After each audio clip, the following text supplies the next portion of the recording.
زمانہ قدیم میں کسی ریاست پر ایک بادشاہ حکومت کرتا تھا۔ وہ بادشاہ ایک اچھا اور نیک دل انسان تھا، لیکن زیادہ عقل مند نہ تھا۔ اس لیے اسے ہمیشہ ہوشیار اور سمجھدار لوگوں کی تلاش رہتی تھی تاکہ اس کی رعایا بہتر ہو اور ملک ترقی کر کے دشمنوں کو اپنا غلام بنا سکے۔ بادشاہ کی اپنی موجودہ رعایا بھی اسے کچھ خاص کارآمد محسوس نہ ہوتی تھی۔ وہ لوگ صرف مشورہ دیتے تھے اور اس کے بدلے تنخواہیں وصول کرتے تھے، مگر ان کی مشوروں میں وہ تاثیر نہ تھی جو بادشاہ چاہتا تھا۔ یہ سوچ اکثر انہیں بے چین رکھتی تھی۔ ایک دن بادشاہ نے اسی الجھن سے نجات کے لیے اپنے درباریوں کے ساتھ جنگل کی سیر کا ارادہ کیا۔ شاید قدرت ہی اسے کسی جواب تک لے جائے۔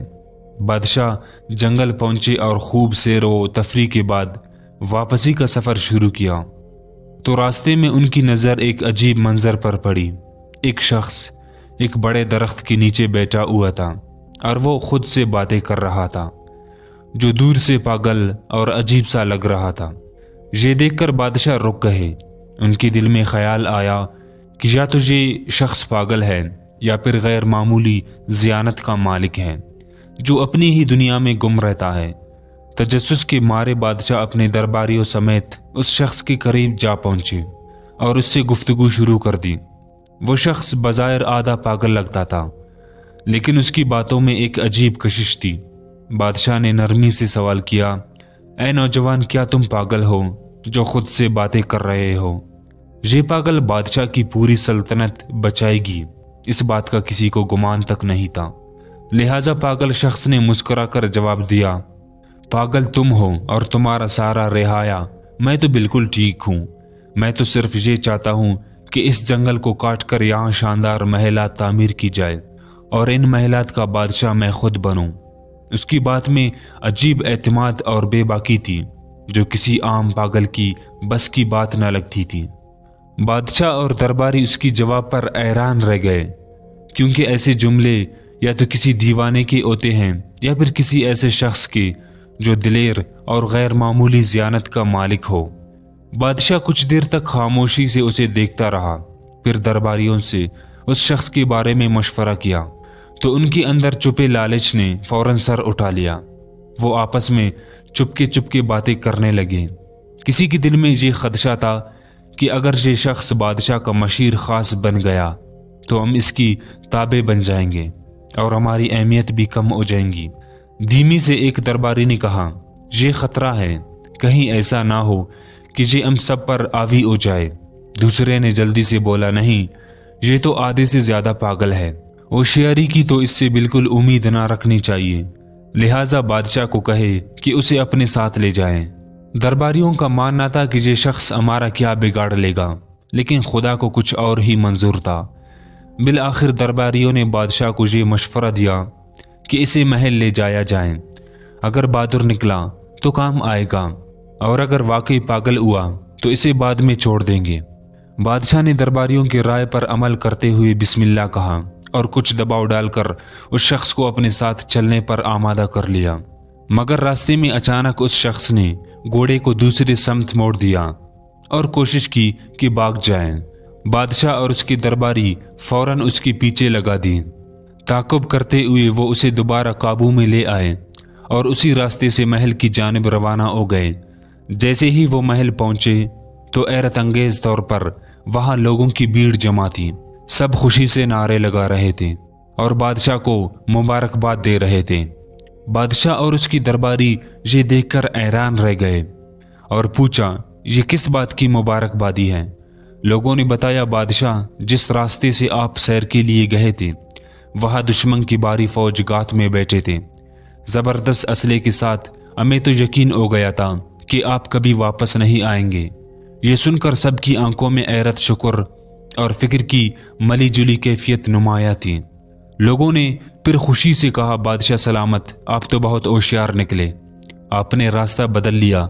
بادشاہ نے خاموشی سے اس پاگل شخص کی طرف دیکھا اور دل میں سوچا کہ یہ شخص واقعی معمولی نہیں، کچھ خاص ہے۔ پھر اس نے درباریوں کی طرف متوجہ ہو کر حکم دیا، جلدی کرو، اس شخص کے لیے ایک بہترین کرسی تیار کرو، آج سے یہ میرے ساتھ رہے گا۔